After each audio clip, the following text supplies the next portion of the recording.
अरे भाग्यवान, सुनती हो जरा जरा एक और पूरी लाकर दो मुझे। हे भगवान, क्या करूं मैं इस मोटे आदमी का। जितनी पूरी बनाई थी सब खा गया और अब महाराज को एक और पूरी चाहिए। कुछ कहा क्या तुमने दुलारी? नहीं जी, मैं तो सिर्फ आपकी तारीफ कर रही थी।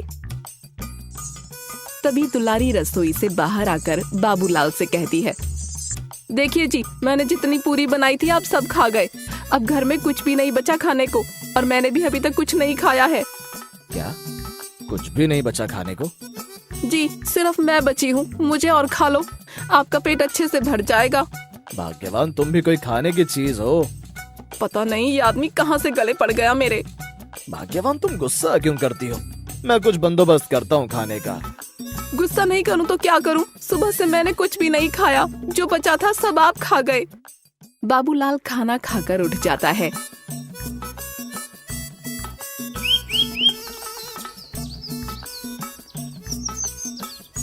अगले दिन, ए जी उठिए, उठिए ना। क्या हुआ भाग्यवान, इतनी सुबह सुबह क्यों उठा रही हो? क्या आज कहीं पर दावत है? अगर कहीं दावत होगी भी तो तुम जैसे पेटू को कोई नहीं बुलाएगा, समझे?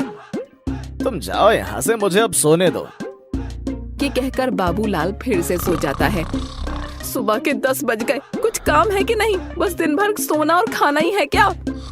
दुलारी बाबूलाल को बहुत जगाती है, लेकिन बाबूलाल नहीं उठता।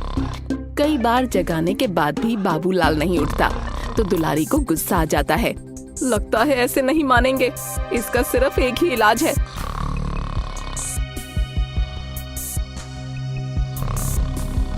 दुलारी एक बाल्टी पानी लाती है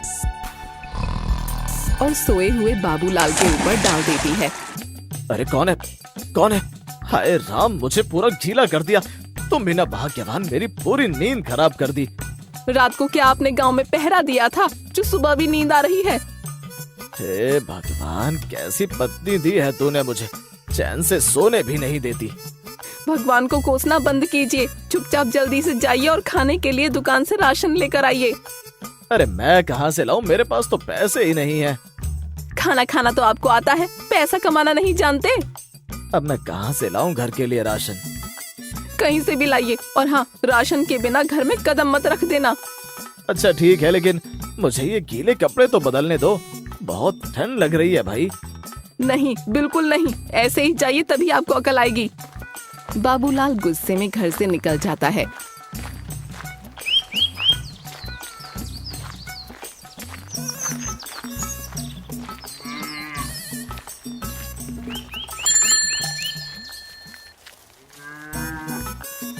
और भटकते भटकते गांव के बीचों बीच पहुंच जाता है। अब क्या करूं मैं, मेरे पास तो पैसे ही नहीं है और मुझे तो बहुत तेज भूख भी लगी है। हे भगवान, कुछ तो रास्ता दिखाओ। और तभी बाबूलाल को उसका एक रिश्तेदार जाते हुए दिखता है।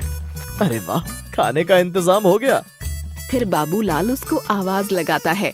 अरे लखन, कैसे हो भाई?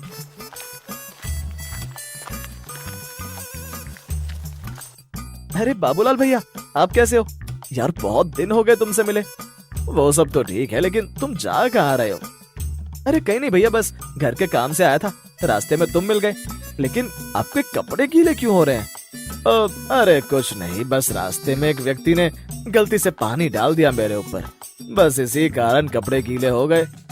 ओह अच्छा अच्छा।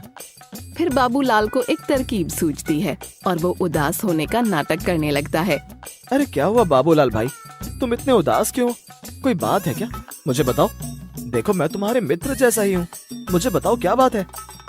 अब क्या बताऊं लखन भाई, बीवी मायके गई है और घर में कुछ खाने को भी नहीं है। 2 दिन से कुछ भी नहीं खाया है, अब तो पेट भी गुटर घू करने लगा है। अरे तो क्या हुआ, आप मेरे घर चलिए, जब तक भाभी जी मायके से नहीं आ जाती मेरी बीवी आपको अच्छे से खातिरदारी करेगी। आप मेरे घर पर ही रुक जाना।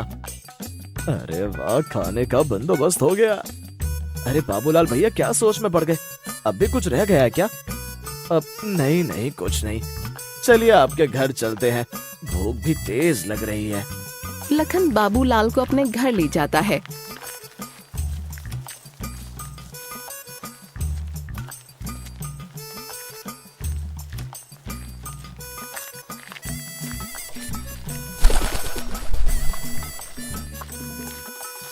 लखन के घर पहुंचते ही ललिता लखन से कहती है, अरे जी आप आ गए, और ये आपके साथ मेहमान कौन आए हैं? फिर लखन ने बाबूलाल की सारी बातें ललिता को बताईं। ललिता, ये अपने दूर के रिश्तेदार हैं। इनकी बीवी मायके गई है, तो सोचा इनको अपने घर पर ही ले आऊं। आपने अच्छा किया जो इनको यहाँ ले आए, नहीं तो बेचारे कहाँ भटकते। बाबूलाल भैया, भाभी जी को आप पर बिल्कुल भी तरस नहीं आया क्या कि आपको खाना बनाकर कौन देगा? आप भी ना उनसे इतने सवाल पूछ रहे हैं। आइए भैया जी अंदर आ जाइए। बाबूलाल और लखन घर के अंदर आते हैं। तभी ललिता कहती है, आप दोनों हाथ मुंह धो लीजिए, मैं आप दोनों के लिए खाना लगा देती हूँ। अरे वाह, खाना! आज तो पेट भरकर खाऊंगा। दुलारी तो मुझे पेट भरकर खाने देती नहीं। लखन और बाबूलाल दोनों खाना खाने बैठ जाते हैं। अरे भाभी जी, आपके हाथ का खाना तो बहुत ही स्वादिष्ट है। आपके हाथ में तो जादू है, जादू। धन्यवाद भैया जी, इन्होंने तो मेरे खाने की आज तक तारीफ नहीं की। क्या सच में खाना स्वादिष्ट बना है बाबूलाल भाई? हाँ लखन, भाभी जी आपको तो एक ढाबा खोल लेना चाहिए। मैं तो इनसे कब से कह रही हूँ, लेकिन ये मानते ही नहीं। तुम भी ना ललिता, छोटी छोटी बातों को दिल पर ले लेती हो। ललिता दोनों को पूरी और सब्जी परोसती है। तभी लखन कहता है, भाई मेरा तो पेट भर गया, इससे और अधिक मैं नहीं खा सकता। लखन खाना खाकर उठ जाता है, लेकिन बाबूलाल की भूख शांत होने के बजाय और बढ़ती जा रही थी। अरे भाभी जी, थोड़ी सब्जी और देना। जी भैया जी, अभी देती हूँ। ललिता बाबूलाल को सब्जी परोस देती है। तभी लखन कहता है, मेरा 4 पूरी में ही पेट भर गया, लेकिन ये भुक्कड़ खाए जा रहा है। ऐसा लगता है मानो वर्षों का भूखा हो ये पेटू। अरे भाभी जी, 2 पूरी और देना। जी भैया जी, अभी देती हूँ। ललिता अपने पति लखन से कहती है, ए जी सुनिए, जरा मेरे साथ इधर तो आइए। हाँ बताओ, क्या बात है? ए जी, आप किस भुक्कड़ को उठा लाए? खाने से बंद ही नहीं हो रहा। जो भी कुछ बनाया था सब खत्म हो गया। कि तभी बाबूलाल ललिता को आवाज लगाता है, अरे भाभी जी किधर हो? तनिक एक पूरी और लाई दो। लो आ गया हुक्म महाराज का। सारी पूरी तो चट कर गया, अब कहाँ से लाऊं पूरी? तुम यहाँ रुको, मैं कुछ करता हूँ। लखन बाबूलाल से कहता है, अरे भैया जी, पूरी तो सारी खत्म हो गई, लेकिन तुम्हारा पेट भरने का नाम ही नहीं लेता। तुम्हारा पेट है या कोट? क्या पूरी खत्म हो गई? अब भाभी से कहिएगा कल से ज्यादा पूरी बनाए। हाँ, मैं ललिता से कह दूंगा कि वो कल से तुम्हारे लिए ज्यादा पूरी बनाए। ठीक है।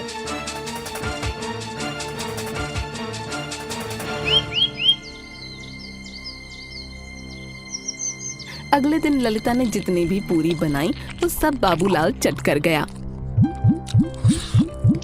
देखिए जी, अगर ये आपका रिश्तेदार ऐसे ही सारी पूरियां चट करता गया तो वो दिन दूर नहीं जब हम सड़क पर बैठकर खाने के लिए भीख मांगेंगे। तुम सही कहती हो ललिता, हमें इस भुक्कड़ का कुछ तो करना पड़ेगा, नहीं तो ये हमको भिखारी बनाकर ही छोड़ेगा।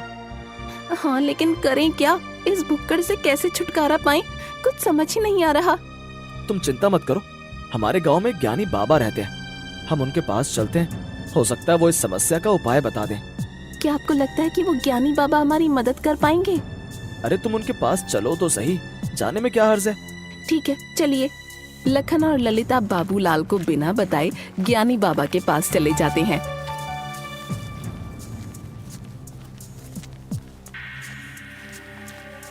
इधर बाबूलाल सोचता है, अरे लखन और भाभी जी कहाँ गए? खैर छोड़ो, मैं जब तक एक नींद पूरी कर लेता हूँ। ये कहकर बाबूलाल सो जाता है और लखन और ललिता ज्ञानी बाबा के पास चले जाते हैं। बाबा जी आंखें खोलिए, आपका भक्त आपके सामने खड़ा है।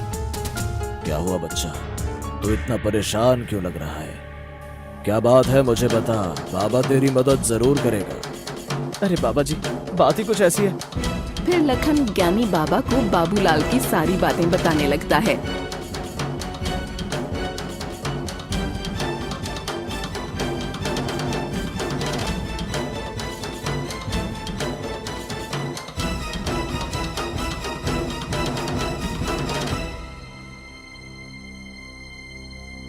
अच्छा, तो ये समस्या है। तू बिल्कुल भी चिंता मत कर, मेरे पास इसका एक उपाय है। क्या उपाय है बाबा जी? ज्ञानी बाबा उनको एक बहुत बड़ा थैला देते हैं। ये ले बेटा, ये थैला जादुई थैला है। इसके अंदर रखा भोजन कभी खत्म नहीं होता। तुम ये थैला अपने मेहमान को दे देना और उससे कहना। फिर ज्ञानी बाबा लखन के कान में कुछ फुसफुसाने लगते हैं। ठीक है बाबा जी, हम आपके बताए अनुसार ही करेंगे। ज्ञानी बाबा ने उनको वो थैला दे दिया। दोनों भोजन से भरा थैला लेकर घर आ गए। अरे लखन और भाभी जी, आप कहाँ चले गए थे? मैं आपका कब से इंतजार कर रहा हूँ। मुझे बहुत तेज भूख लगी है। और आपके हाथ में इतना बड़ा थैला क्यों है? कहीं नहीं भैया जी, बस आपके लिए खाना लेने गए थे। हाँ भैया जी, आपके लिए खाना लेने गए थे। ओह अच्छा अच्छा, तो क्या इस थैले में खाना है? आप ये खाना कहाँ से लाए हैं? अरे भैया जी, तुम आम खाओ ना, गुटली क्यों गिन रहे हो? कहीं से भी लाए, मुझे इससे क्या? मुझे तो केवल अपना पेट भरना है। फिर ललिता और लखन घर के अंदर आते हैं। अब जल्दी से खाना दे दीजिए भाभी जी, बहुत तेज भूख लग रही है। जी भैया जी, थोड़ा सब्र कीजिए, ये सब आपके लिए ही लाए हैं। तभी लखन बाबूलाल से कहता है। भैया जी, ये एक जादुई भोजन का थैला है। इसमें पूरे 1 साल का खाना रखा है। आप जितना भी खाएंगे ये खत्म नहीं होगा। लेकिन अगर ये थैला पूरा खत्म हो जाता है तो आपको अपने घर वापस जाना होगा। ठीक है लखन, अगर इस थैले का सारा खाना खत्म हो जाएगा तो मैं अपने घर वापस चला जाऊंगा। फिर बाबूलाल उस थैले में से भोजन निकालकर खाने लगा। वो सिर्फ ये समझकर खाए जा रहा था कि ये थैला कभी खत्म नहीं होगा। अरे वाह, बड़ा ही स्वादिष्ट खाना है। धीरे धीरे बाबूलाल उस थैले का सारा खाना चट करने लगा। अरे, इस थैले का भोजन तो समाप्त ही होने वाला है। अगर मैं इसे पूरा खा गया तो मुझे अपने घर जाना होगा। लेकिन क्या करूं, भूख भी तो बड़ी तेज लग रही है। फिर बाबूलाल अपनी भूख पर काबू न पाकर उस थैले का सारा खाना खा जाता है और एक लंबी डकार मारता है। अरे भाभी जी, इस थैले का तो सारा खाना खत्म हो गया। अब मैं क्या करूं? भैया जी, हमने तो आपसे पहले ही कहा था, इस थैले में पूरे 1 साल का खाना है। अगर ये खाना खत्म हो जाता है तो आपको वापस अपने घर जाना होगा। तो क्या मुझे अपने घर वापस जाना होगा? ठीक है, मैं अपने घर जाता हूँ। बाबूलाल अपने घर जा ही रहा होता है कि तभी वहाँ पर बाबूलाल की पत्नी दुलारी एक लाठी लेकर वहाँ पहुँच जाती है। अरे दुलारी, तुम यहाँ कैसे? और ये तुम्हारे हाथ में ये लाठी कैसी? क्या तुम्हारे पैर में दर्द है? वो तो आपको थोड़ी देर में पता चल जाएगा। नमस्ते भाभी जी, कैसी हैं आप?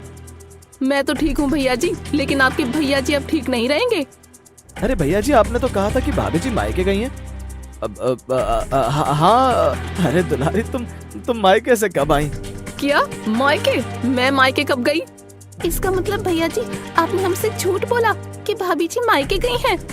और मैंने तो आपको राशन लेने भेजा था, कहाँ है राशन? अरे मेरी तो अब खैर नहीं, लगता है अपना समय आ गया स्वर्ग जाने का। अरे भाभी जी, आपको कैसे पता चला कि भैया जी हमारे घर हैं? मैंने इनको राशन लेने भेजा था, बहुत देर हो गई लेकिन ये आए नहीं। फिर मैंने सोचा कि मैं इनको देख कर आती हूँ। फिर मैंने गांव के एक लड़के भोला से पूछा, अरे भोला, क्या तूने अपने भैया को देखा है? हाँ भाभी जी, मैंने बाबूलाल भैया को लखन भैया के साथ देखा था। लगता है वो लखन भैया के साथ उनके घर पर गए हैं। और इस तरह मैं इनको ढूंढते ढूंढते आपके घर तक पहुँच गई। ओह अच्छा, तो ये बात है। भैया जी, आपने हमसे इतना बड़ा झूठ बोला। क्या करूं भाभी जी, मेरी खाने की आदत छूट ही नहीं रही थी और इस कारण ही मुझे ये सब करना पड़ा।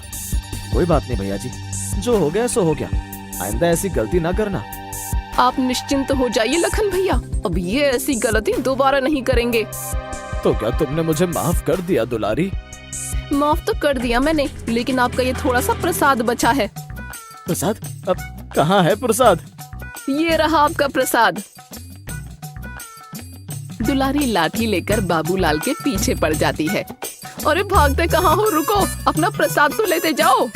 अरे लखन बचा मुझे, ये तो मुझे आज मार ही डालेगी। अरे बचा। लखन और ललिता जोर जोर से हंसने लगते हैं।